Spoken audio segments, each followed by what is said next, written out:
عالمی ادب کلاسک کا تعارفی مطالعہ۔ میں doctor Nabeel Ahmed, assistant professor, university of education Lahore. Dickens کے ناول اولیور ٹوسٹ میں مونکس جیسے نئے کردار کا داخلہ ہوتا ہے، نئے کردار کی انٹری ہوتی ہے۔ 2 دن بعد فیگن اپنے کمرے میں بڑے جوش میں بیٹھا تھا۔ ڈوجر، آرٹفل ڈوجر اور چارلی بیٹس بھی اس کے ساتھ بیٹھے تھے، تاش کھیل رہے تھے۔ اچانک گلی کے دروازے پر دستک ہوئی۔ آرٹفل ڈوجر، چارلی بیٹس دراصل فیگن کے گروہ کے آدمی ہیں۔ فیگن اس سرغنے کا ہیرو ہے، یا اس سرغنے کی پشت پناہی کرنے والا ایک ایسا کردار ہے جس نے ان کو چور بنایا ہے۔ ڈوجر، جا کر دیکھو کون آیا ہے۔ ناول میں مکالمے شروع ہوتے ہیں۔ جہاں جہاں مکالمے آتے ہیں، نہایت سادگی کے ساتھ، نہایت روانی کے ساتھ، سرل زبان میں مکالمے دیکھنے کو ملتے ہیں۔ ظاہر ہے کہ چارلس ڈکنز اس فن سے پوری طرح آشنا تھے کہ اگر عمومی زندگی کے کرداروں کو ایکسپریس کرنا ہے یا ان کی ڈپکشن اسے مقصود ہے تو وہ عام فہم زبان کا استعمال کرتے تھے۔ ظاہر ہے کہ چارلس ڈکنز نے اپنے ناولوں میں عمومی کرداروں کی حالتوں کو، ان کی نفسیات کو، ان کی زندگی کو بیان کرنے کے لیے ایک زبان کے اس چیپٹر کا استعمال کیا ہے جسے زبان کا بازار کا چیپٹر کہا جاتا ہے۔ یعنی وہ شائستہ زبان کا استعمال نہیں کرتے، فگریٹو لینگویج کا استعمال نہیں کرتے، ادبی زبان کا استعمال نہیں کرتے۔ جس طرح ادق اور فگریٹو لینگویج یا ادبی زبان کا استعمال ہمیں شیکسپیئر کے یہاں دیکھنے کو ملتا ہے، چارلس ڈکنز شیکسپیئر کے بالکل متضاد یا برعکس دکھائی دیتے ہیں۔ آرٹفل ڈوجر ٹوبی کریکٹ کو لے کر جلدی واپس آیا۔ اب کیا ہے؟ دروازے پر دستک ہوئی ہے، دروازے پر ٹوبی کریکٹ آیا ہے۔ ٹوبی کریکٹ اس سے پہلے بلشک کے ساتھ مل کر اور ننھے اولیور کو ساتھ لے کر ایک جگہ ڈاکہ ڈالنے گئے تھے۔ اب کیا ہے کہ ٹوبی کریکٹ جو ہے وہاں سے بھاگ آیا ہے، اور بھاگ آنے کے بعد وہ فیگن کے دروازے پر دستک دیتا ہے۔ فیگن آرٹفل ڈوجر سے کہتا ہے کہ دروازے پر دستک ہوئی ہے، دیکھو کون ہے۔ جب وہ دیکھتا ہے تو ٹوبی کریکٹ دروازے پر ہوتا ہے اور وہ ٹوبی کریکٹ کو لے کر جلدی واپس آتا ہے۔ اب کیا ہے کہ یہاں ایک طرح کی تشویش لاحق ہوتی ہے فیگن کو۔ فیگن ٹوبی کریکٹ سے پوچھتا ہے بلشک کہاں ہے۔ ظاہر ہے کہ وہ دونوں اولیور کو ساتھ لے کر ڈاکہ ڈالنے گئے تھے اور ٹوبی کریکٹ واپس آ گیا ہے، بلشک اور اولیور واپس نہیں آیا۔ یہاں فیگن کو تشویش لاحق ہوتی ہے، اسے ایک طرح کی پریشانی کا سامنا کرنا پڑتا ہے۔ یہی وجہ ہے کہ وہ فوراً پوچھتا ہے ٹوبی کریکٹ سے کہ بلشک کہاں ہے۔ فیگن اپنے کمرے میں آرٹفل ڈوجر اور چارلی بیٹس کے ساتھ بیٹھا تاش کھیل رہا تھا۔ آرٹفل ڈوجر دستک سن کر فیگن کے کہنے پر دروازے پر جاتا ہے اور ٹوبی کریکٹ کو واپس لے کر آتا ہے۔ بلشک کہاں ہے؟ ٹوبی کریکٹ نے اولیور کے گولی لگنے کی داستان سنائی۔ جب وہ بلشک کے بارے میں پوچھتا ہے یعنی فیگن، تو ٹوبی کریکٹ نے چاروں طرف دیکھتے ہوئے تمہارا کیا مطلب ہے؟ فیگن نے اپنی کرسی گھماتے ہوئے کہا تم مطلب نہیں سمجھے، سمجھاتا ہوں۔ ٹوبی کریکٹ نے کہنا شروع کیا کیا مطلب؟ فیگن غرایا۔ اب فیگن کو غصہ آیا۔ فیگن کو معلوم تھا کہ یہ اکیلا آ گیا ہے اور 2 اس کے ساتھی نہیں اس کے ہمراہ واپس آئے، لہذا اس کو ایک طرح کی تشویش لاحق ہوئی۔ وہ سب کہاں ہیں؟ شیخ اور لڑکا اب شیخ سے مراد بل شیک ہے اور لڑکے سے مراد اولیور ٹوسٹ ہے. وہ کہاں ہیں؟ وہ واپس کیوں نہیں آئے؟ کوئی نہ کوئی مصیبت ہے، میں جانتا ہوں اسے. فیگن نے کس کے جاننے کی بات کی ہے؟ فیگن نے اولیور ٹوسٹ کے بارے میں جاننے کی بات کی ہے. فیگن نے اپنی جیب سے اخبار نکال کر اشارہ کر کے ٹوبی کریکٹ سے غصے سے پوچھا، حقیقت میں کیا ہوا ہے؟ یعنی فیگن اب سچائی جاننا چاہتا ہے. ظاہر ہے کہ وہ اس خوف سے سچائی کے بارے میں جاننا چاہتا ہے کہ سچائی کیا ہے، اسے پتا چلے کہ ہوا کیا ہے، اصل واقعہ کیا ہے. ایک نوکر نے لڑکے کو گولی مار دی ہے. جب ہم اس کو بیچ میں لے کر بھاگ رہے تھے ہمارے پیچھے کتے بھونکتے آ رہے تھے، اس لیے ہمیں لڑکے کو چھوڑنا پڑا. کہاں؟ ایک کھائی میں. وہ زندہ ہے یا مر گیا؟ میں نہیں جانتا. اب فیگن اس کے زندہ ہونے یا مر جانے کے بارے میں پوچھتا ہے تو ٹوبی کریکٹ بتاتا ہے کہ وہ زندہ ہے یا مر گیا ہے مجھے نہیں معلوم. یہاں ایک بات بالکل سامنے کی ہے، جب چوروں کے گروہ کا کوئی بندہ زخمی ہو جائے تو انہیں بہت زیادہ پریشانی لاحق ہوتی ہے. پہلی کوشش تو ان کی یہ ہوتی ہے کہ وہ اس کو وہیں یا تو خود مار دیں یا وہ مر جائے یا اسے وہ اپنے ہمراہ کسی نہ کسی طرح لے آئیں. یہاں کیا ہوتا ہے کہ وہ جو اس گروہ کا فیگن ہے، فیگن کو تشویش لاحق ہے، فیگن کو پریشانی ہے، فیگن مارے خوف کے ایک طرح کی تشویش میں مبتلا ہے. فیگن وحشی پن سے چلایا اور پاگلوں کی طرح بھاگ کر بل شیک کے گھر پہنچا. ظاہر ہے کہ پریشانی اس کی بڑھتی گئی. وہاں پر اس نے نینسی کو اکیلا پایا. اس نے جو کچھ ٹوبی کریکٹ سے سنا تھا اسے بتا دیا. یعنی اس نے نینسی کو وہ ساری کہانی، وہ ساری داستان کہہ سنائی جو ٹوبی کریکٹ نے فیگن کو بتائی تھی. پھر اس سے پوچھا، یعنی نینسی سے پوچھا، میری دوست نینسی تمہارے خیال میں بل شیک کب کہاں ہوگا؟ نینسی نے کوئی جواب نہیں دیا اور نا امید ہو کر رونا شروع کر دیا. نینسی کے دل میں اولیور کے لیے تھوڑی بہت ہمدردی پیدا ہو چکی تھی. اولیور جب کسی بھی وقت مصیبت میں ہوتا تھا تو نینسی پریشان ہوتی تھی، وہاں وہ بیچارہ چھوٹا لڑکا بھی. اب نینسی کہتی ہے، اولیور کی طرف اشارہ کرتی ہے، اسے ایک کھائی میں چھوڑ دیا. اب کیا ہے؟ اب اسے یہ بتاتا ہے فیگن کہ اسے ٹوبی کریکٹ نے اور اس کے ساتھی بل شیک نے کیا کیا کہ ایک کھائی میں چھوڑ دیا. کس کو؟ اولیور کو. مجھے امید ہے وہ مر گیا ہوگا. اب فیگن نے یہ کہا ہے. نینسی پاگلوں کی طرح چلائی، اس کے لیے مرنا اس سے اچھا ہے کہ وہ ہمارے درمیان زندہ رہے. نینسی اب دوسرے رخ سے بات کرتی ہے، دوسرے پہلو سے بات کرتی ہے کہ اس کے لیے یعنی اولیور کے لیے اس طرح کی زندگی سے کہیں بہتر ہے کہ وہ مر جائے، چاہے کہ وہ ہمارے ساتھ زندہ رہے. وہ لڑکا میرے لیے 100 پاؤنڈ کا تھا. اب یہ کون کہتا ہے؟ فیگن کہتا ہے کہ وہ لڑکا میرے لیے 100 پاؤنڈ کا تھا. اب وہ لڑکا اس لیے قیمتی ہے کہ وہ اسے چور بنانا چاہتا ہے، اور جب وہ چور بن جائے گا تو وہ اس کے لیے جو ہے وہ مال لے کر آئے گا. فیگن نے چیخ کر غصے سے کہا. اب ظاہر ہے کہ فیگن چیختا ہے، غصے سے کہتا ہے 100 پاؤنڈ، شاید 1000. اگر میں اس لڑکے کو چور بنا دیتا تو موکس مجھے دیتا. اب کون دیتا؟ کہ وہ چور بنا کر ظاہر ہے موکس کے حوالے کر دیتا، اور موکس اسے کتنا دیتا؟ اسے شاید جو ہے 1000 پاؤنڈ دیتا. لیکن 100 پاؤنڈ کی تو اسے پکی امید تھی کہ اگر وہ اسے بڑا چور بنا کر موکس کے سپرد کر دیتا تو موکس اسے 100 پاؤنڈ تو بالکل دیتا، حتمی طور پر دیتا، جس کا فیگن کو یقین تھا. یہی وجہ ہے کہ فیگن اولیور کو ٹریننگ دے رہا تھا، چوری کے سلسلے میں اولیور کی تربیت کر رہا تھا. اچانک وہ رک گیا.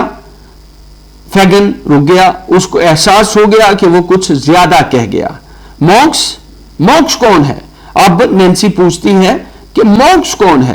نینسی نے حیرت سے پوچھا، وہ تمہیں کیوں قیمت دیتا؟ فیگن نے اپنا لہجہ بدلا، اپنے ہاتھوں کو ملتے ہوئے کہا، نینسی میری دوست، میری باتوں کا خیال مت کرو. میں اپنے عزیز چھوٹے اولیور کے لیے اتنا فکر مند ہوں کہ مجھے نہیں معلوم میں نے کیا کہا ہے۔ ظاہر ہے کہ فیگن اپنے زر و مال کے لیے سب کچھ کہہ گیا ہے، اپنے حساب سے سوچ رہا ہے کہ اس کا بہت زیادہ نقصان ہو گیا ہے چونکہ اولیور کھو گیا ہے۔ اولیور کے لیے اتنا فکر مند ہوں کہ مجھے نہیں معلوم میں نے کیا کہا ہے۔ نینسی نے دکھی ہو کر کہا، مجھے امید ہے کہ بل شک حفاظت میں ہوگا۔ اگر ٹوبی کریکٹ بھاگ سکتا ہے تو پھر مجھے یقین ہے کہ بل شک نے بھی ایسا کیا ہوگا، کیونکہ بل شک ٹوبی کریکٹ سے 10 گنا چالاک ہے۔ اب ہمیں یہ بھی پتہ چلتا ہے کہ جب انسان منفی راستوں پر، غلط سرگرمیوں میں، جرائم پیشہ افراد کی دنیا میں چلے جاتے ہیں تو وہ پھر ظاہر ہے کہ وہ چالاک تو ہوتے ہیں یا انہیں چالاکی سے کام تو لینا ہی پڑتا ہے، لیکن تقدیر کے اپنے فیصلے ہوتے ہیں۔ تقدیر خیر کی قوتوں کے لیے بھی اپنے فیصلے کرتی ہے اور تقدیر شر کی قوتوں کے لیے بھی اپنے فیصلے کرتی ہے۔ تم بالکل صحیح کہتی ہو میری دوست۔ ظاہر ہے کہ ٹائمنگ کی بات ہے، اگر اس ٹائم اولیور کے گولی نہ لگتی تو وہ تینوں کامیاب ہو کر یا ناکام ہو کر، ڈاکہ ڈال کر یا ڈاکہ ڈالے بغیر بھاگ پڑتے، لیکن ہوا کیا کہ اولیور کے عین اس لمحے گولی لگ گئی اور گولی لگنے سے وہ زخمی ہو گیا۔ اب کیا ہے کہ ایک تو بھاگ نکلا اس وقت جب اولیور کے گولی لگی ہے، دوسرا بھی بھاگ نکلا، لیکن دونوں نے اولیور کو کھائی میں پھینک دیا اور ان کے پیچھے کتے بھونکتے ہوئے بھاگتے پیچھے پیچھے چلے آ رہے تھے۔ تم بالکل صحیح کہتی ہو میری دوست۔ اب فیگن کہتا ہے نینسی سے، مجھے یقین ہے کہ بل شک بھاگ گیا، جب واپس آئے تو مجھے اس کی خبر کرنا، وہ ہمیں بتائے گا کہ ہم لڑکے کو کہاں تلاش کریں۔ یہ کہتے ہوئے فیگن جلدی سے چلا۔ اب فیگن اپنا پیغام دینے کے بعد چل پڑتا ہے۔ ابھی وہ زیادہ دور نہیں پہنچا تھا کہ نینسی اپنے پنجوں کے بل اچھل کر اس کا پیچھا کرنے لگی۔ فیگن بغیر یہ جانے کہ نینسی اس کا پیچھا کر رہی ہے اپنے گھر میں داخل ہو گیا۔ وہاں پر ایک لمبا، کالا اور برے چہرے والا آدمی اس کا انتظار کر رہا تھا۔ اب یہاں لمبا بھی دکھایا ہے، برے چہرے والا بھی دکھایا ہے، کالا بھی دکھایا ہے۔ جو آدمی فیگن کا اس کے کمرے میں انتظار کر رہا تھا، اصل میں یہ ایک برے وصف کے حامل کردار کو ڈکنز نے اپنے انداز سے پورٹرے کیا ہے۔ یہ مونکس تھا جس کے دائیں گال پر ایک بھدا سرخ نشان تھا۔ تم کہاں تھے؟ میں تمہارا 1 گھنٹے سے انتظار کر رہا ہوں، مونکس نے غصے سے کہا۔ اب مونکس غصے سے کس سے کہتا ہے؟ وہ فیگن سے کہتا ہے۔ میں تمہارے ہی کام سے باہر گیا تھا میرے دوست۔ فیگن نے اس سے ہاتھ ملاتے ہوئے کہا، کیا تم نے لڑکے کو تلاش کر لیا؟ کون سے لڑکے کو؟ اولیور کو۔ یہ پوچھتا ہے مونکس کس سے پوچھتا ہے؟ فیگن سے۔ فیگن نے ساری باتیں بتا دی جو اسے ٹوبی کریکٹ نے بتائی تھی۔ اب وہ داستان کہ کس طرح سے اس کے گولی لگی، ٹوبی کریکٹ اور بل شک کس طرح سے ڈاکہ ڈالنے گئے اور ڈاکہ ڈالتے وقت ملازم نے جب فائر کیا تو وہ گولی لگی اولیور کے اور وہ اولیور کو کھائی میں پھینک کر بھاگ آئے وغیرہ وغیرہ۔ تم نے لڑکے کو باہر کیوں بھیجا؟ اب مونکس کہتا ہے فیگن کو، تم نے اسے یہاں کیوں نہیں رکھا؟ تمہیں یہاں رکھ کر اسے ایک بڑا چور بنانا تھا، مونکس نے غصے سے کہا۔ ظاہر ہے مونکس اپنے فائدے کے حساب سے سوچ رہا ہے، فیگن اپنے فائدے کے حساب سے سوچ رہا ہے۔ مونکس کو غصہ جو ہے وہ اپنے فائدے اور اپنے نقصان کی وجہ سے آ رہا ہے۔ تم غلط کہتے ہو میرے دوست، لڑکے کی تربیت کرنا مشکل ہے۔ تمہیں یاد رکھنا چاہیے کہ کیا واقعہ پیش آیا تھا جب میں نے اس کو ڈوجر اور چارلی بیٹس کے ساتھ، وہ تو لڑکی پکڑ کر واپس لے آئی لیکن وہ اب بدل گئی ہے اور اس لڑکے کی مدد کرنا چاہتی ہے۔ یعنی نینسی جو ہے وہ اس کا ذکر کر رہا ہے کہ نینسی بدل گئی ہے، وہ اس وقت اس لڑکے کی مدد کرنا چاہتی ہے، تو پھر اس لڑکی کو گولی مار ڈالو، شاید مجھے ایسا ہی کرنا پڑے۔ فیگن نے زہریلی مسکراہٹ سے کہا، لیکن ابھی نہیں، ابھی وہ ہمارے لیے فائدہ مند ہے۔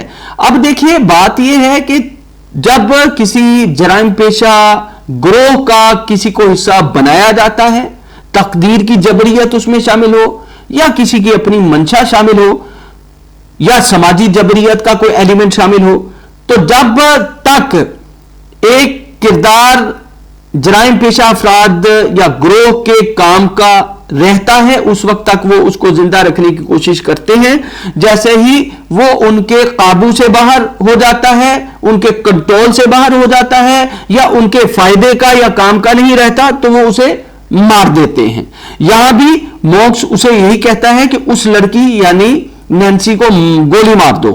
ہمیں تھوڑا انتظار کرنا چاہیے، جب لڑکا مشکل میں ہوتا ہے تو وہ اس سے ہمدردی کرنے لگتی ہے، یعنی اولیور سے ہمدردی کرنے لگتی ہے. کون؟ نینسی. یہ میں پہلے بھی دیکھ چکا ہوں. فیگن 1 منٹ کے لیے رکا، پھر کہنے لگا بوڑھے فیگن پر بھروسہ رکھو موکس، اگر لڑکا زندہ رہا تو میں تمہارے لیے اس کو چور بنا دوں گا، اور اگر وہ مر گیا، ظاہر ہے کہ مر گیا تو پھر تو وہ موکس کے لیے اولیور کے سلسلے میں کچھ نہیں کر سکتا. مر گیا، وہ مردے کی طرح پیلا پڑ گیا. کون؟ فیگن. اگر وہ مر گیا تو اس میں میری غلطی نہیں ہے، اس میں میری غلطی نہیں ہے. کون کہتا ہے؟ فیگن کہتا ہے. کس سے کہتا ہے؟ موکس سے کہتا ہے کہ اس میں میری غلطی نہیں ہے اگر وہ مر گیا تو. اس نے ہاتھ ملاتے ہوئے پھر فیگن کے بازو کس کر پکڑ لیے. کیا تم نے میری بات سنی؟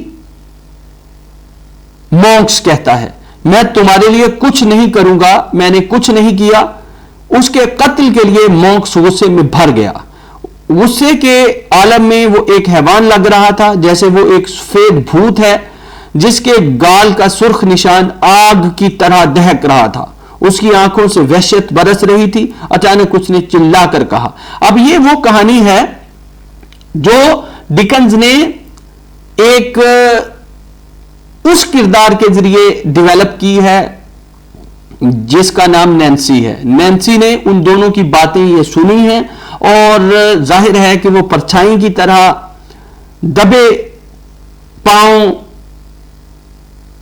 فیگن کے پیچھے پیچھے چلی آئی، اور اس نے یہ ساری باتیں سن لی ہیں. اور ڈکنز نے کیا کیا ہے؟ ڈکنز نے یہ ساری باتیں فی الحقیقت نینسی کے ذریعے قارئین تک پہنچائی ہیں، اور موکس کا ایک کریہ چہرہ دکھایا ہے. اور ظاہر ہے کہ فیگن تو ہے ہی ویسا، اور ظاہر ہے موکس بھی اس گروہ کا حصہ ہے. وہ کیا بات ہے؟ کیا؟ کہاں؟ فیگن نے پوچھا. وہاں. موکس نے دیوار کی طرف اشارہ کر کے بتایا میں نے دیوار پر ایک عورت کی پرچھائی دیکھی ہے. اب موکس اسے اشارہ کرتا ہے کہ میں نے دیوار پر ایک پرچھائی دیکھی ہے. وہ یہ دیکھنے کے لیے باہر بھاگے کہ وہاں کون ہے، لیکن وہاں کوئی نہیں تھا. راستہ خالی تھا اور مکان میں خاموشی. میں نے اسے دیکھا ہے، وہ ایک عورت تھی، وہ بھی ضرور چھپ کر ہماری باتیں سن رہی تھی. اب موکس جو ہے فیگن کو بتاتا ہے.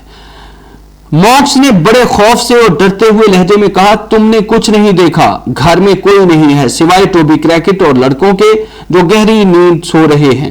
آؤ اور دیکھو.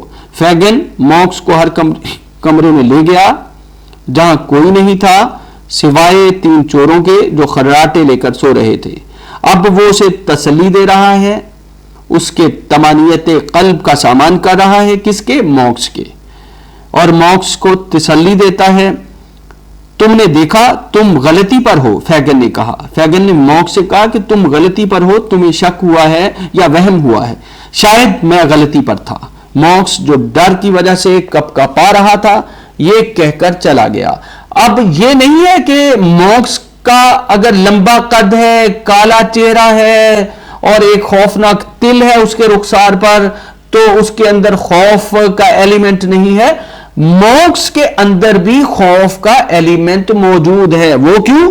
ظاہر ہے کہ جب انسان سوسائٹی کی نارمز سے ہٹ کر کام کرتا ہے اور برا کام کرتا ہے تو اسے قانون بنانے والے اداروں کا خوف تو بہرحال لاحق رہتا ہے، اور پھر جو کلچرل نارمز ہیں ان کا بھی خوف ہوتا ہے، اور پھر اپنی جان کی حفاظت کی وجہ سے یہ بھی ڈر ہوتا ہے کہ کہیں پکڑے نہ جائیں، کہیں قانون بنانے والے اداروں کے ہاتھ میں نہ آ جائیں، کہیں جان نہ چلی جائے وغیرہ وغیرہ.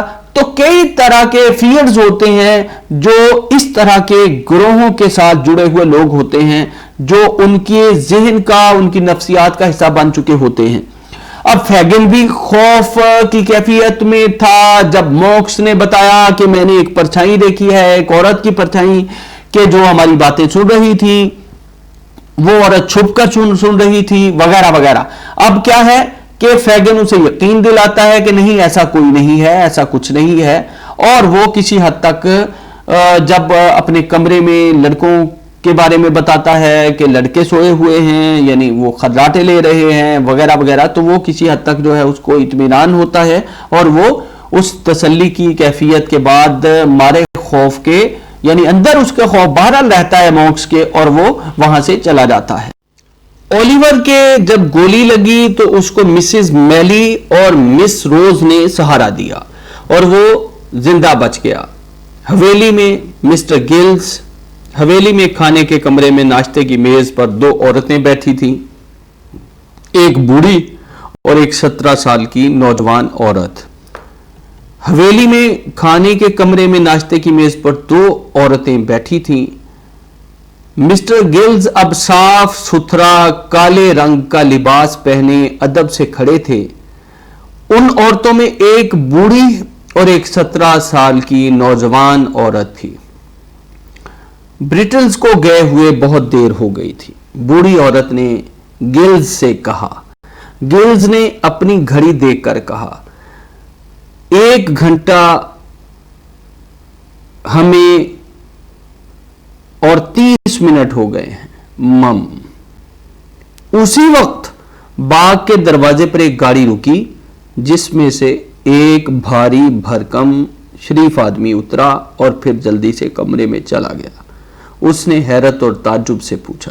اب یہاں کیا ہے کہ برٹلز جو ہے وہ ڈاکٹر کو لینے کے لیے گیا ہوا ہے، جس کو مسز میلی اور مس روز نے بھیجا ہے. ظاہر ہے کہ اولیور کے گولی لگی ہوئی ہے. 1 گھنٹہ 30 منٹ ہو گئے ہیں. گلز جو ہے وہ بتاتا ہے کہ 1 گھنٹہ اور 30 منٹ ہو گئے ہیں. اب کیا ہوتا ہے کہ عین اسی وقت باغ کے دروازے پر ایک گاڑی رکتی ہے جس میں ایک بھاری بھرکم شریف آدمی اترا، جس میں سے وہ اترا اور پھر جلدی سے کمرے میں چلا گیا. اس نے حیرت اور تعجب سے پوچھا، حیرانی سے پوچھا، میں نے کبھی ایسا نہیں سنا میری عزیزہ مسز میلی، میری عزیزہ مس روز. یہ آپ کے لیے کتنا بڑا صدمہ ہے، یہ آپ کے لیے کتنی بڑی دکھ کی بات ہے. اوہ مہربانی سے ڈاکٹر لوسبرن، کیا آپ اوپر جا کر اس بیچارے کو دیکھیں گے؟ روز نے التجا کی. مس روز نے اس سے التجا کرتے ہوئے کہا، یعنی ڈاکٹر لوسبرن سے. اور ڈاکٹر لوسبرن نے کہا کہ اس طرح کا آپ کے ساتھ کبھی نہیں ہوا، تو یہ کیا ہوا ہے؟ ضرور ضرور گلز، مجھے وہاں لے چلو. اب وہ گھر کے اس بندے سے کہتا ہے جس کا نام گلز ہے کہ مجھے وہاں لے چلو جہاں وہ لڑکا جس کے گولی لگی ہوئی ہے پڑا ہے. کون کہتا ہے؟ ڈاکٹر کہتا ہے، اور ڈاکٹر جو ہے اس کا نام لوسبرن ہے. ٹوبی کریکٹ اسے مریض کے پاس لے گیا. ڈاکٹر کافی دیر تک غائب رہا. اس کی گاڑی سے ایک بڑا چمکتا بیگ نکالا گیا. سونے کے کمرے کی گھنٹی بار بار بج رہی تھی، یعنی نیند کے کمرے کی گھنٹی. نوکر جلدی جلدی کبھی اوپر اور کبھی نیچے آ جا رہے تھے. آخر بہت دیر بعد ڈاکٹر کھانے کے کمرے میں آ کر خواتین سے باتیں کرنے لگا. اس نے کہا، بڑے تعجب کی بات ہے مسز میلی، میں امید کرتی ہوں کہ وہ اب خطرے سے باہر ہے. بوڑھی عورت نے کہا، نہیں، وہ 2-1 ہفتے میں بالکل اچھا ہو جائے گا. ڈاکٹر نے انہیں بتایا. پھر اس نے پوچھا، کیا آپ نے اس چور کو دیکھا ہے؟ نہیں. کیا گلز نے اس کے بارے میں آپ کو نہیں بتایا؟ نہیں. کیا آپ اس کو دیکھنا پسند کریں گی اگر میں آپ کے ساتھ چلوں؟ ہاں، میں دیکھوں گی، اور اگر روز چاہے تو وہ بھی دیکھ سکتی ہے۔ ڈاکٹر دونوں عورتوں کو زینے کے اوپر گلز کے کمرے میں لے گیا۔ اس نے بستر کی طرف اشارہ کر کے کہا، وہ چالاک چور وہاں لیٹا ہے۔ اب کیا ہے، اصل میں وہ ایسا ہے نہیں ہے جس طرح کا اس کے بارے میں یہ لوگ سوچ رہے ہیں۔ یعنی اولیور کو تو معاشرتی جبریت کو سہنا پڑ رہا ہے۔ وہ ایک مصیبت سے نکلتا ہے، دوسری مصیبت میں پھنس جاتا ہے۔ مصائب و مسائل تو اس کی زندگی کے ساتھ اس طرح جڑے ہوئے ہیں جس طرح گوشت اور ناخن کا رشتہ ہوتا ہے۔ دونوں عورتوں کو دیکھ کر بڑی حیرت ہوئی کہ وہاں تو ایک بچہ گہری نیند سو رہا ہے، ایک معصوم سا بچہ جس کا چہرہ سفید ہو رہا تھا، اس کا زخمی ہاتھ اس کے سینے پر رکھا تھا اور دوسرا اس کے سر کے نیچے۔ دونوں آہستہ سے اس کے بستر کی طرف بڑھی۔ روز نے جھک کر اپنے ہاتھ سے آہستہ سے اس کے ماتھے پر پڑے ہوئے بالوں کو اوپر ہٹایا۔ لڑکے نے حرکت کی اور سوتے میں ایسے مسکرانے لگا جیسے وہ ان کی ہمدردی کو محسوس کر رہا ہو۔ اس کا کیا مطلب ہے؟ مسز میلی نے پوچھا۔ یہ غریب لڑکا چور نہیں ہے، یہ بہت نو عمر ہے، روز نے کہا، جس کی آنکھوں سے آنسو بہ بہ کر گالوں پر آ رہے تھے۔ ہمیں اس کو جگانا نہیں چاہیے، ڈاکٹر لاسبرن نے کہا۔ ظاہر ہے کہ ڈاکٹر اس کی کیفیت کو جانتا تھا اور وہ چاہتا تھا کہ یہ سو رہا ہے، یہ سوتا ہی رہے۔ ہمیں دوسرے کمرے میں چلنا چاہیے، مس روز نے کہنا شروع کیا۔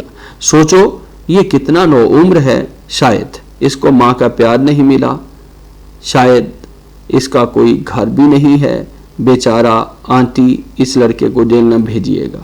اب مس روز اس کی کیفیت کو بھانپ کر یہ کہتی ہے مسز میلی سے۔ بوڑھی عورت نے کہا، کیا تم سوچتی ہو کہ میں اس کا ایک بال بھی کا ہونے دوں گی؟ میں زیادہ دنوں تک زندہ نہیں رہ سکتی، میں اس کی ہر ممکن مدد کروں گی۔ ڈاکٹر لاسبرن میں اس کی مدد کس طرح کر سکتی ہوں؟ اب وہ سوال کرتی ہے مسز میلی، جو کہ ایک طرف ناول میں برے کردار ہیں تو دوسری طرف ناول میں اچھے کرداروں سے بھی قارئین کا سامنا ہوتا ہے۔ یعنی مسز میلی جیسے کرداروں سے، مس روز جیسے کرداروں سے، اور پھر مسٹر براؤن لو جیسے کرداروں سے، مسز بیڈون جیسے کرداروں سے ہمیں سابقہ پڑتا ہے یا قارئین کا واسطہ پڑتا ہے۔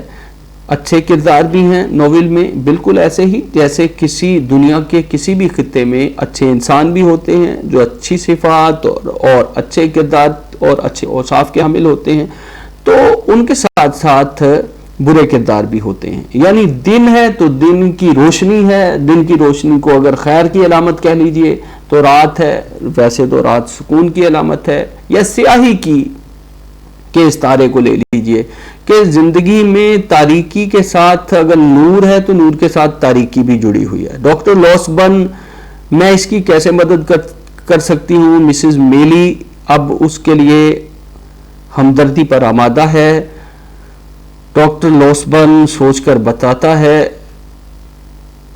رحم دل ڈاکٹر نے کچھ دیر تک وہ سوچ میں ڈوب رہا تھا، پھر اس نے کہا، کیا ان نوکروں پر بھروسہ کر سکتے ہیں کہ وہ اس لڑکے کے بارے میں کچھ نہیں بتائیں گے؟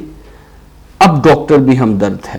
ظاہر ہے ایک تو اپنے پروفیشن کے اعتبار سے ڈاکٹروں کو ہمدرد ہونا ہی چاہیے، لیکن یہاں جو ڈاکٹر کا کردار ہے وہ ایک رحم دلی سے عبارت ہے، ہمدردی سے عبارت ہے، اور وہ بھی اب یہ سوچتا ہے کہ نوکروں کے سلسلے میں ان پر کیسے بھروسہ کیا جا سکتا ہے۔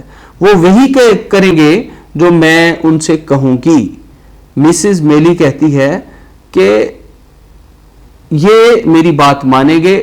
ٹھیک ہے، ڈاکٹر نے کہا، لیکن سب سے پہلے یہ جاننا چاہیے کہ لڑکا ہوش میں آنے کے بعد کیا کہتا ہے۔ اگر ہم نے اس کو بے گناہ پایا تو ہم اس کی مدد کریں گے۔ اب کیا ہے کہ ڈاکٹر کہتا ہے، یعنی اس سچویشن کو مشروط کر دیتا ہے کہ اگر لڑکے کو ہم بے گناہ پاتے ہیں تو پھر ہم اس کی ضرور مدد کریں گے، لیکن اگر وہ مجرم ہے تو ہم اس کو پولیس کے حوالے کر دیں گے. کیا آپ کو اس بات سے اتفاق ہے؟ اب ڈاکٹر لاسبن مسز میری سے کہتا ہے کہ اگر اولیور یعنی یہ لڑکا جس کا ابھی تک انہیں نام پتہ کچھ نہیں معلوم، وہ کہتے ہیں کہ جیسے ہی وہ ہوش میں آتا ہے ہمیں پتہ چلتا ہے کہ وہ بے گناہ ہے تو ہم اس کی مدد ضرور کریں گے، اور اگر یہ لڑکا مجرم ہے تو ہم اس کو پولیس کے حوالے کر دیں گے. دونوں عورتیں اس پر راضی ہو گئیں کیونکہ انہیں یقین تھا کہ اولیور بے گناہ ہے. یعنی مسز میلی اور مس روز دونوں اس بات پر آمادہ ہو گئیں. انہوں نے ڈاکٹر لاسبن کے ساتھ یہ بات طے کر لی کہ اگر یہ لڑکا بے گناہ ہے تو ہم کیا کریں گے، ہم اس کی مدد کریں گے، اور اگر یہ گناہ گار ہے، مجرم ہے، تو اس کو پولیس کے حوالے کر دیں گے. اولیور کئی گھنٹے تک سوتا رہا. شام کو جب وہ جاگا تو اس کو بہت کمزوری محسوس ہو رہی تھی. وہ اپنی بپتا سنانے کے لیے، اپنی دکھ بھری کتھا سنانے کے لیے بےتاب تھا، بے چین تھا. خواتین اس کی دکھ بھری کہانی سن کر رونے لگیں. رحم دل ڈاکٹر نے بھی اپنے آنسو چھپانے کی بہت کوشش کی. انہوں نے لڑکے کے آرام کا بہت خیال رکھا. اولیور اس رات اپنے ہونٹوں پر مسکراہٹ لیے ہوئے سو گیا کیونکہ اس کو ایک گھر مل گیا تھا.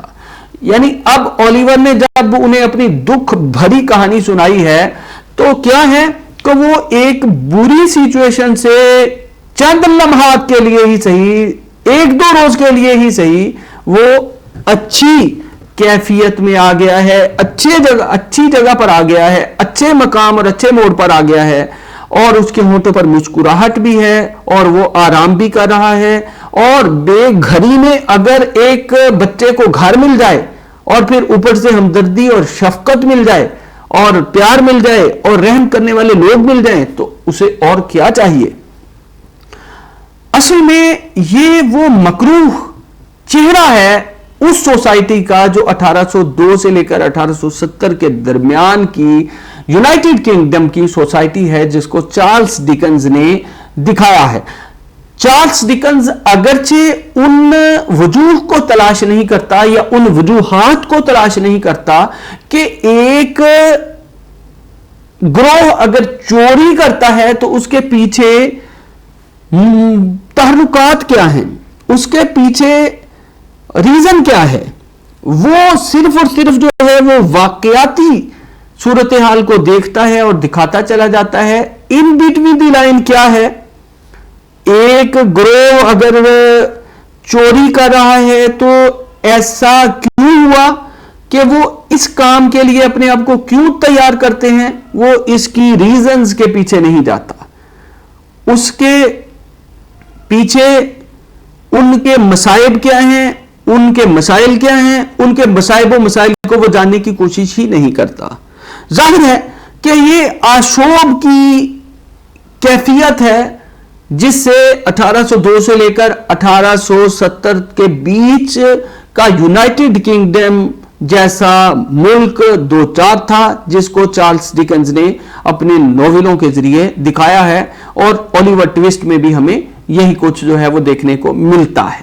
جب پولیس پوچھ گچھ کرنے آئی تو مسٹر گیلز اور مسٹر برٹلز نے جیسا کہ انہیں ہدایت کی تھی کہ اولیور بندوق سے کھیل رہا تھا کہ بندوق چل گئی اور وہ زخمی ہو گیا. انہوں نے دونوں چوروں کے بارے میں کچھ نہیں بتایا. پولیس کو ان پر یقین آ گیا اور اس طرح اولیور پولیس کی گرفت سے بچ گیا. اب کیا ہوتا ہے کہ اب وہ چور بھی اس ساری سچویشن میں بچ گئے، اولیور بھی بچ گیا، اور پولیس کو بھی ایک لحاظ سے جو ہے وہ ایک غلط کہانی جو ہے وہ گھڑ کر سنا دی گئی. جب مسز میلی، مسٹر روز اور پھر مسٹر گلز، مسٹر برٹلز اور ڈاکٹر لاسبن سب جو ہے سب کو پتہ چل گیا تو وہ مسز میری اپنے گھر کے ملازموں مسٹر گلز اور مسٹر برٹلز کو یہ کہہ دیتی ہیں کہ گھر کی بندوق سے کھیل رہا تھا اولیور اور بندوق چل گئی، نتیجتاً وہ زخمی ہو گیا. اس طرح ان چوروں کے بارے میں بھی نہیں بتایا گیا اور پولیس گھر والوں پر یقین کر کے، ملازموں پر یقین کر کے چلی گئی. اس طرح اولیور جو ہے وہ پولیس کی گرفت سے بچ گیا. اور اس سے ہوا کیا کہ وہ چور بھی بچ گئے. یعنی بالشک بھی بچ گیا اور بالشک کا ساتھی جو ہے وہ بھی اس پوری سچویشن میں بال بال بچ گیا. یعنی اس گروہ کے بارے میں بھی اب پولیس کو خبر نہیں چلی, بالشک کے بارے میں بھی خبر نہیں چلی, اور بالشک کے ساتھی یعنی ٹوپی کریکٹ کے بارے میں بھی کسی کو پتہ نہیں چلا. فیگن موکس تو دور کی بات ہے, یا آرٹفل ڈوجر اور چارلی بیٹس تو دور کی بات ہے, اب کسی کے بارے میں بھی پولیس کو کچھ نہیں پتہ چل سکا. اگر پولیس کو پتہ چل جاتا تو شاید پولیس بروقت کارروائی کے نتیجے میں ان چوروں کے گروہ کا تعاقب کرتی, لیکن یہاں ایسا کچھ نہیں ہو سکا. وہ اس لیے کہ مسز میلی اور مس روز کو ہمدردی تھی. کس کے ساتھ ہمدردی تھی؟ اس ننھے اولیور کے ساتھ, اور وہ اولیور کو بچانا چاہتی تھی. نتیجتاً گھر کے ملازموں نے پولیس کے ساتھ جھوٹ بولا اور پولیس ان پر یقین کر کے یعنی مسٹر گیلز اور مسٹر برٹلز پر یقین کر کے واپس چلی گئی. ایک انسان جب بے اطمینانی کی کیفیت سے دو چار ہو, بے سکونی کی حالت کا اسے سامنا ہو, تو جیسے ہی اسے تھوڑا سا سکون ملتا ہے, طمانینت قلب کا اس کے لیے تھوڑا سا سامان ہوتا ہے, تو وہ سکون کی حالت میں آ جاتا ہے.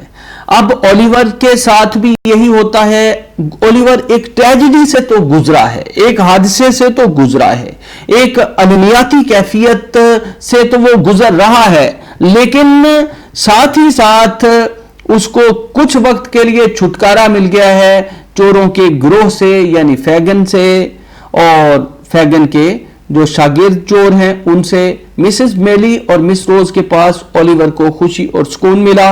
اولیور 10 دن تک بہت بیمار رہا, پھر وہ تھوڑا تھوڑا اچھا ہونے لگا. کچھ باتیں ایسی تھیں جن سے وہ فکر مند تھا. مس روز نے اس سے پوچھا کیا بات ہے؟ اولیور نے اس کو بتایا میری خواہش ہے کہ میں مسٹر براؤن لو سے ملوں. میں ان کو یہ بتانا چاہتا ہوں کہ میں ان کے پیسے اور کتابیں میں نے نہیں چرائیں. یعنی اس کے دل میں ایک کسک ہے, ایک کھٹک ہے کہ مسٹر براؤن لو بھی اس کے مہربان تھے, اور وہ انہیں مل کر اپنے معافی ضمیر کا اظہار کرنا چاہتا ہے, اپنی صفائی پیش کرنا چاہتا ہے کہ میں ایسا آدمی نہیں ہوں. ظاہر ہے اس کے ضمیر پر بوجھ ہے, وہ ایک بد خصلت آدمی نہیں ہے, وہ ایک اچھے سبھاؤ کا بچہ ہے. یہی وجہ ہے کہ وہ مسٹر براؤن لو سے ملنے کی خواہش کا اظہار کرتا ہے. جب تمہارے بدن میں طاقت آ جائے تو جا کر ان سے ملانا. مس روز نے اس سے وعدہ کیا. اس بات کو زیادہ عرصہ نہیں ہوا تھا کہ ڈاکٹر لوسبن اولیور کو مسٹر براؤن لو سے ملانے لندن لے گئے. جب وہ مسٹر براؤن لو کی گلی میں داخل ہوئے تو اولیور کا دل زور زور سے دھڑکنے لگا. یہی ہے, اس نے چلا کر کہا.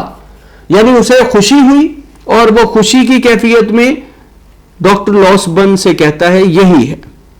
اس نے چلا کر کہا اور ایک بڑے سفید مکان کی طرف اشارہ کیا. گاڑی رک گئی. مسٹر براؤن لو کے دروازے پر تختی لگی تھی, مکان خالی ہے. مسٹر براؤن لو مکان چھوڑ کر جا چکے تھے اور مکان خالی تھا. اولیور مایوس ہو کر رونے لگا. اب یہ ایک اور دکھ کی کیفیت ہے. اسے اگر چھوٹی سی ٹریجڈی کہا جائے تو غلط نہیں ہوگا. شاید پڑوس کے لوگ کچھ بتا سکیں کہ وہ اب کہاں ہیں, ڈاکٹر لوسبن نے کہا, لیکن پڑوسی صرف اتنا بتا سکے کہ مسٹر براؤن کچھ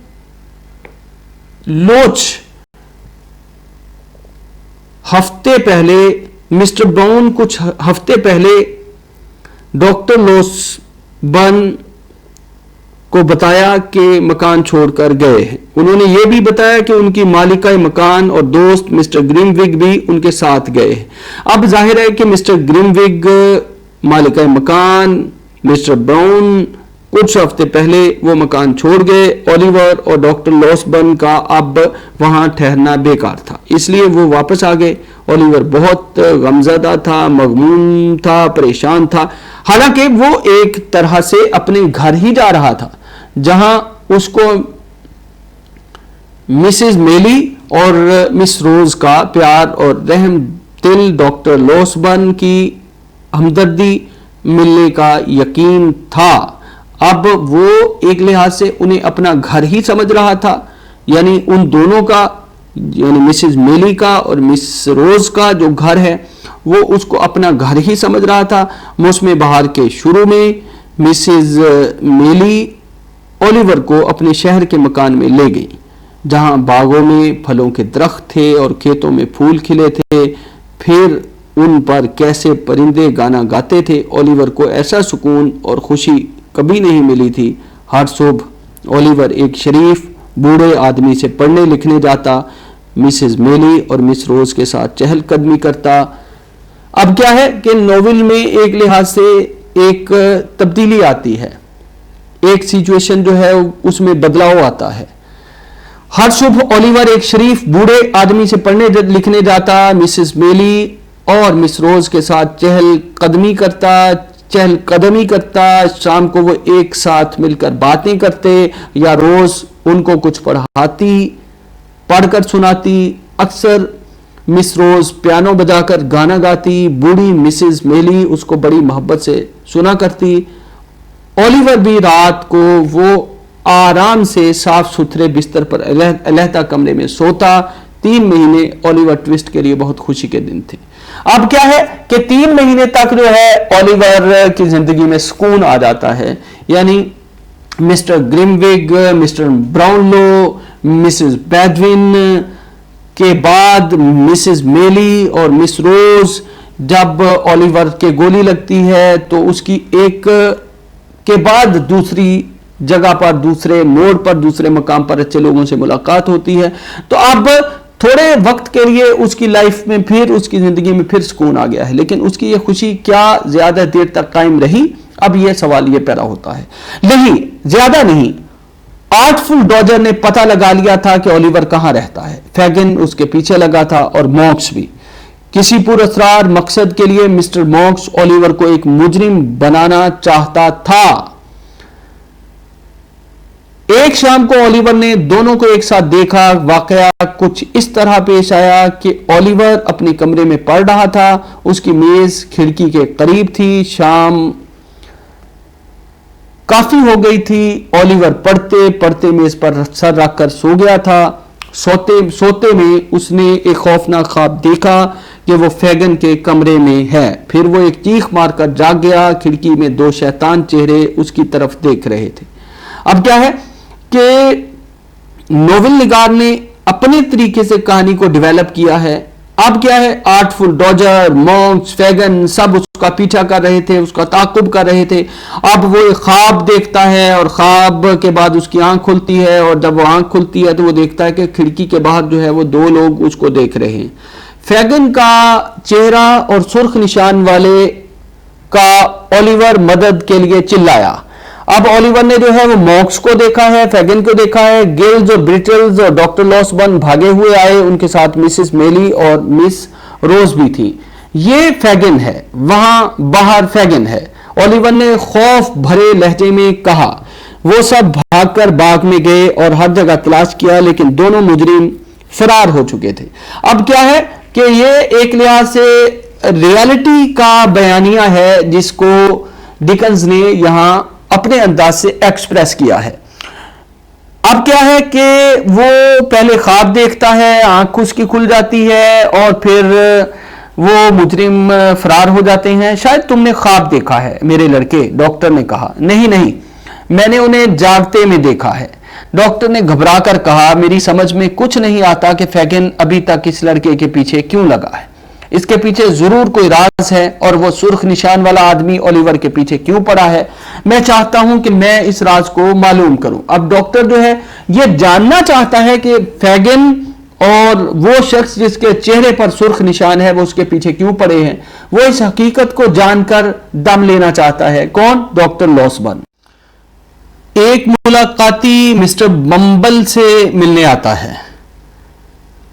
مسٹر بمبل اس کہانی میں دوبارہ آتا ہے۔ جب اولیور یتیم خانے میں تھا، وہ اس کے یتیم خانے کا مالک تھا، یعنی اولیور جب یتیم خانے میں تھا تو اس یتیم خانے کا مالک کون تھا؟ وہ مسٹر بمبل تھا، اور اب وہ ایک دل شکستہ شخص تھا. اس کی رنجیدگی کا سبب اس کی بیوی تھی جس نے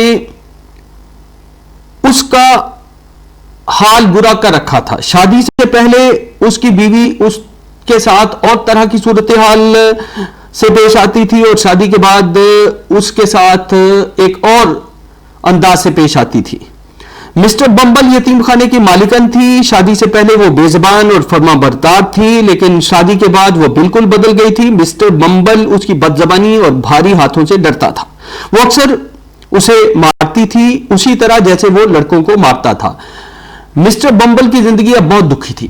اب یہاں ناول نگار نے کیا دکھایا ہے کہ جیسی کرنی ویسی بھرنی. جیسے آرزو لکھنوی کا شعر ہے, جیسی کرنی ویسی بھرنی دوستو, تھوکنا ہوگا لہو چاٹا ہوا. یعنی انسان جس طرح کرتا ہے اس کے ساتھ بھی اسی طرح ہوتا ہے, یہ شاید اس سے بھی کئی گنا زیادہ برا ہوتا ہے. جیسا کہ مسٹر بمبل یتیم بچوں کے ساتھ جس طرح ناروا یا برا سلوک روا رکھتا تھا, اسی طرح اب یہ دکھایا گیا ہے کہ مسٹر بمبل کی بیوی اس کے ساتھ برا سلوک کرتی ہے. شادی سے پہلے وہ اس کے ساتھ اچھے انداز سے پیش آتی تھی لیکن شادی کے بعد ساری سچویشن بدل گئی. مسٹر بمبل یتیم خانے کے اپنے کمروں میں اکیلا بیٹھا ہوا تھا. اتنے میں ایک ملاقاتی اندر آیا. وہ اتنے لمبے قد کا کالا آدمی تھا جس کے داہنے گال پر سرخ نشان تھا. اس کے کپڑے دھول سے ہٹے ہوئے تھے جیسے وہ لمبا سفر طے کر کے آیا ہو. اجنبی نے راہ داری کو دھیان سے دیکھا کہ وہ کوئی ہے تو نہیں, کہ وہاں کوئی ہے تو نہیں. پھر اس نے بڑی احتیاط سے دروازہ بند کیا اور کہا, میں تم سے کچھ معلوم کرنے آیا ہوں. اس کام کے لیے میں تمہیں معاوضہ دوں گا. اب کیا ہے کہ یہاں قاری گیس کر سکتا ہے, آئیڈیا لگا سکتا ہے کہ یہاں کون آیا ہے. ظاہر ہے یہ موکس ہی ہو سکتا ہے جو مسٹر بمبل سے ملنے آیا ہے. اس نے کچھ سونے کے سکے میز پر پھینکے اور کہا, انہیں اٹھا لو. اگر تم نے واقعی میری مدد کی تو اس سے زیادہ دوں گا. پھر اس نے پوچھا, کیا تمہیں یاد ہے 12 سال پہلے گزشتہ جاڑوں میں اس واقعہ کو 12 سال ہو گئے. یعنی جب ایک لڑکا پیدا ہوا تھا, مسٹر بمبل نے اس سے کہا, اس وقت ایک کیا بہت سے لڑکے پیدا ہوئے تھے. اب ایک طرح سے ہلکا سا طنز بھی ہے. وہ لڑکا کمزور, پیلا اور ڈراؤنا لگتا تھا. تم نے اسے تابوت بنانے والے کے یہاں کام کرنے کے لیے بھیجا تھا لیکن وہاں وہ زیادہ دن نہیں رکا تھا اور کہیں بھاگ گیا تھا. اب وہ شخص جو ہے کیا کرتا ہے کہ وہ پورا ماضی کا واقعہ, 12 سال واقعہ جو پہلے پیش آیا تھا وہ واقعہ دوہرا دیتا ہے. اوہو, تمہارا مطلب اولیور ٹوسٹ سے ہے. وہ مجھے بہت اچھی طرح یاد ہے. وہ ایک چھوٹا سا بد نصیب لڑکا ہے جس نے مجھ سے کھانے کو زیادہ مانگا تھا. وہ اب یہ پوری کہانی فلیش بیک کے انداز میں پیچھے لے جاتی ہے جب اولیور ٹوسٹ یتیم خانے کے میں موجود لڑکوں کے اصرار پر یا لڑکوں کے بہلانے پر یا لڑکوں کے کہنے پر ایک پیالہ اور شوربہ مانگا تھا اور مسٹر بمبل نے اس کی خوب پٹائی کی تھی اور 5 پاؤنڈ معاوضے کے عوض اسے تابوت بنانے والے کے ہاں بھیج دیا تھا. میں اس کے بارے میں نہیں پوچھ رہا ہوں, اس کی ماں کے بارے میں معلوم کرنا چاہتا ہوں. وہ بوڑھی عورت کہاں ہے جو مرتے وقت اس کے پاس تھی. اب وہ یہ سوال کر رہا ہے کہ میں اس لڑکے کے بارے میں نہیں پوچھ رہا, میں اس کی ماں کے بارے میں پوچھ رہا ہوں. تقریباً 3 مہینے پہلے اس کی موت ہو گئی. اب کیا ہے کہ وہ بتاتا ہے کہ 3 مہینے پہلے اس کی موت ہو گئی. اجنبی یہ سن کر خوش نظر آنے لگا. وہ جانے کے لیے اٹھا لیکن مسٹر بمبل نہیں چاہتا تھا کہ وہ جلدی واپس آئے. وہ اس سے اور زیادہ پیسے لینے کی امید میں تھا. وہ یعنی مسٹر بمبل چاہتا تھا کہ اس شخص سے اور زیادہ پیسے لے. ابھی مت جاؤ, اس نے کہا, مجھے اور باتیں یاد آ گئی ہیں, جلدی بتاؤ. مسٹر بمبل اس بوڑھی عورت کے پاس تھی. مسز بمبل اس بوڑھی عورت کے پاس تھی جب وہ مری تھی. اس نے میری بیوی کو اولیور کی ماں کے بارے میں کچھ بتایا تھا. کیا؟ اجنبی نے حیرانی سے پوچھا. مجھے نہیں معلوم, تمہیں میری بیوی سے بات کرنا ہوگی, وہی بتا سکتی ہے. اس کے پاس اولیور کی ماں کا لاکٹ بھی ہے. اس کے اندر کیا ہے؟ بالوں کی 2 لٹیں اور ایک شادی کی انگوٹھی جس پر ایگنس لکھا ہے. اسے میرے پاس لانا. کب؟ کل شام کے 7 بجے. میں اس پتے پر تمہارا انتظار کروں گا. میں اس پتے پر تمہارا انتظار کروں گا. وہ اجنبی شخص اسے کہتا ہے کہ میں اس پتے پر تمہارا انتظار کروں گا. اپنی بیوی کو میرے پاس لانا, یعنی مسز بمبل کو میرے پاس لانا. کل شام 7 بجے میں اس پتے پر تمہارا انتظار کروں گا. اجنبی نے لرزتی انگلیوں سے ایک کاغذ کے ٹکڑے پر پتہ لکھا. لاکٹ کو اپنے ساتھ لانا یاد رکھنا, میں اس کی اچھی قیمت دوں گا, اور ہاں کسی کو کچھ بتانا مت, سن لیا؟ اب وہ تاکید کر کے جاتا ہے کہ کسی کو کچھ پتہ نہ چلے, لاکٹ بھی ساتھ لانا اور اپنی مسز کو بھی ساتھ لانا. مسٹر بمبل سے کہتا ہے اور میں اس کے عوض تمہیں پیسے دوں گا. اجنبی اتنا وحشی نظر آ رہا تھا کہ مسٹر بمبل کو ڈر لگنے لگا. اب یہ وہ حلیہ ہے, یہ وہ سامنے کی حیت ہے جو چارلس ڈکنز نے پورٹرے کی ہے کہ وہ اجنبی شخص جو ہے وہ اپنی شکل سے وحشی نظر آ رہا تھا. ظاہر ہے کہ وہ اس علامت کے ذریعے, اس وحشی پن کے ذریعے اس چیز کو دکھانا چاہتا ہے کہ وہ کوئی بد کردار شخص تھا, بری خصلت کا مالک تھا, کوئی اچھا انسان نہیں تھا. کیا نام لے کر آپ کے بارے میں پوچھیں؟ مونکس. اجنبی نے جواب دیا. یہ کہہ کر وہ جلدی سے چلا گیا. اب یہاں کیا ہے کہ مسٹر بمبل کی دوبارہ ناول میں واپسی ہوتی ہے یا انٹری ہوتی ہے, داخلہ ہوتا ہے, اور مسٹر بمبل کے ساتھ مونکس کی ملاقات ہوتی ہے. مونکس 12 سال پہلے کا ایک واقعہ سناتا ہے, اس لڑکے کی ماں کے بارے میں بات کرتا ہے جس کا نام اولیور ہے, اور پھر کیا ہے کہ وہ اسے ایک طرح کا لالچ دیتا ہے مسٹر بمبل کو, مسٹر مونکس کہ تمہیں جو ہے میں اور زیادہ پیسے دوں گا, کسی کو کچھ بتانا نہیں. اور وہ حقیقت جو ہے, وہ واقعہ جو ہے, وہ مزید آگے چل کر جو ہے وہ کیا بات سامنے آتی ہے, مزید آگے اس طرح سٹوری جو ہے وہ ڈیولپ ہوتی ہے, اور پھر ہمیں جو ہے وہ ایک واقعہ کے بعد دوسرے واقعات سے ہمیں سامنا کرنا پڑتا ہے. ایک واقعہ کے بعد ناول میں دوسرا واقعہ, دوسرے واقعہ کے بعد تیسرا واقعہ. اس لحاظ سے واقعیت نگاری سے کام لیتا ہے چارلس ڈکنز. مسٹر بمبل یتیم خانے کا مالک تھا, مسز بمبل یتیم خانے کی مالکن تھی. شادی سے پہلے وہ بے زبان فرما بردار تھی, لیکن شادی کے بعد وہ بالکل بدل گئی تھی. کون؟ Mrs bumble. مسٹر بمبل اس کی بد زبانی اور بھاری ہاتھوں سے ڈرتا تھا. وہ اکثر مسٹر بمبل کو زد و کوب کا نشانہ بناتی تھی, اسی طرح جیسے وہ لڑکوں کو پیٹتا تھا. مسٹر بمبل کی زندگی بہت دکھی تھی. اب ناول میں ایک نیا واقعہ آتا ہے. مونکس کی ملاقات ہوتی ہے مسٹر بمبل سے, اور وہ اس سے پوچھتا ہے اس لڑکے کے بارے میں جو 12 سال پہلے اس کے پاس تھا, یعنی یتیم خانے میں تھا. مونکس سے مسٹر اور مسز بمبل کی گفتگو ہوتی ہے. اگلی شام 8:30 بجے مسٹر بمبل اپنی بیوی کو لے کر ایک گندے قصبے میں جو دریا کے نزدیک تھا گئے. اس وقت آندھی اور طوفان آ رہا تھا. دونوں خوفزدہ تھے. گرج اور چمک سے زیادہ وہ اس قصبے سے خوفزدہ تھے جو جرائم پیشہ لوگوں کا اڈا تھا. آخر کار وہ مونکس کے دیے ہوئے پتے پر پہنچے. یہ ایک گودام تھا جس کا نچلا حصہ پانی میں ڈوب رہا تھا اور اوپر کا حصہ کسی بھی وقت ڈوب سکتا تھا. زینے کے اوپر کھڑکی کھلی اور آواز آئی, نیچے ہی رہو, میں 1 منٹ میں آتا ہوں. چند منٹ کے بعد مونکس نے دروازہ کھول کر کہا, جلدی اندر آؤ. اب کیا ہے, مسٹر اور مسز بمبل کی ملاقات ہوتی ہے مونکس کے ساتھ. مونکس نے جو انہیں پتہ دیا ہوتا ہے. اپنا ڈر چھپاتے ہوئے مسز بمبل اندر داخل ہوئی. مسٹر بمبل ڈرے ان کے پیچھے تھے. مونکس نے دروازے میں تالا لگایا اور ٹوٹے ہوئے زینے سے انہیں اوپر لے گیا. بادل کی گرج سے پوری عمارت لرز رہی تھی اور بجلی کی چمک نے انہیں چکا چوند کر دیا تھا. مونکس انہیں شکستہ کمرے میں لے گیا جہاں لیمپ کی مدھم روشنی ہو رہی تھی. کمرے میں 3 کرسیوں اور ایک ٹوٹی ہوئی میز کے علاوہ کچھ نہ تھا. مونکس نے کہا, بیٹھ جاؤ, میرے پاس فالتو وقت نہیں ہے. مسز بمبل کی طرف گھورتے ہوئے اس نے کہا, مجھے اس عورت کے بارے میں تفصیل سے بتاؤ. تمہارے لیے اس کی کیا اہمیت ہے؟ مسز بمبل آگے سے پوچھتی ہے, تمہارے لیے اس کی کیا اہمیت ہے؟ میں نہیں بتا سکتا. جب تک مجھے اس کی تفصیل نہ معلوم ہو جائے, اور اس وقت تک نہیں بتاؤں گی جب تک مجھے یہ معلوم نہ ہو جائے کہ مجھے کیا معاوضہ ملے گا.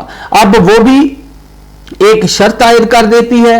مشروط کر دیتی ہے اپنی ساری بات کو کہ جب تک مجھے یہ نہیں پتا چلے گا کہ مجھے اس کا معاوضہ کیا ملے گا میں اس وقت تک اس کے بارے میں کچھ نہیں بتاؤں گی. میں تمہیں 20 پاؤنڈ تک دوں گا, بتانا شروع کرو. 21. مسٹر بمبل جلدی سے بولے. اپنا منہ بند کرو بوڑھے. اس کی بیوی نے کہا میں 25 پاؤنڈ لوں گی تب بتاؤں گی. اس نے مونک سے کہا ٹھیک ہے شروع کرو. اب کیا ہے کہ یہ لالچ ہے. اب لالچ جو ہے وہ کہاں لے کر جاتا ہے, یہ اس کا اندازہ ظاہر ہے کہ اس وقت کی سچویشن میں انہیں بھی نہیں تھا. ٹھیک ہے شروع کرو. مسز بمبل نے کہنا شروع کیا. جس وقت بڑھیا کا انتقال ہوا تو میں اس کے پاس بیٹھی تھی. اس نے مجھے ٹوئسٹ کی جوان ماں کے بارے میں بتایا. بوڑھی سیلی نے اس کا سامان چرایا تھا. آگے کہو. جب وہ مر رہی تھی تو نوجوان عورت نے بڑھیا سیلی کو ایک لاکٹ دیا تھا. سیلی نے اس سے وعدہ کیا تھا کہ وہ اس لاکٹ کو اولیور ٹویسٹ کو دے دے گی, لیکن اس نے ایسا نہیں کیا اور لاکٹ اپنے قبضے میں ہی رکھا. لاکٹ کہاں ہے؟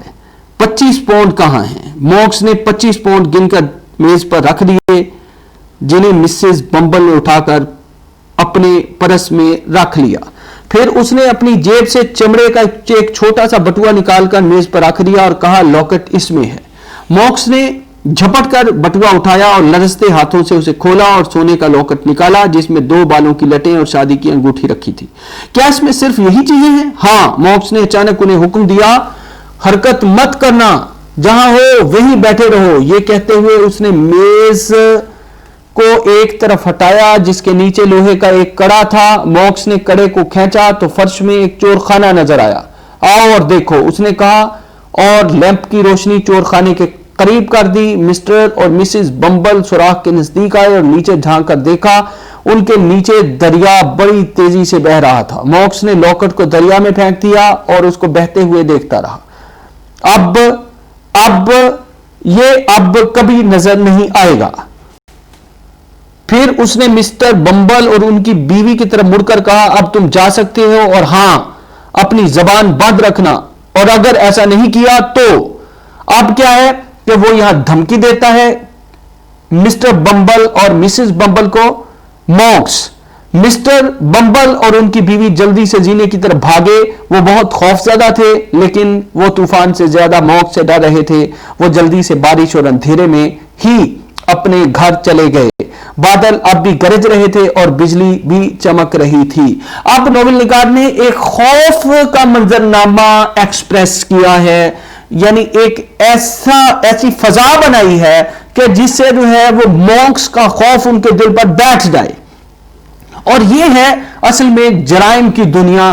اب مونکس کس راز کو لے کر دریا میں بہا چکا ہے, یہ ایک الگ کہانی ہے جس کے بارے میں ہمیں ناول میں آگے چل کر پتا چلے گا کہ ڈکنز نے آگے کس طرح کے واقعات کو لے کر کہانی کو ڈیولپ کیا ہے.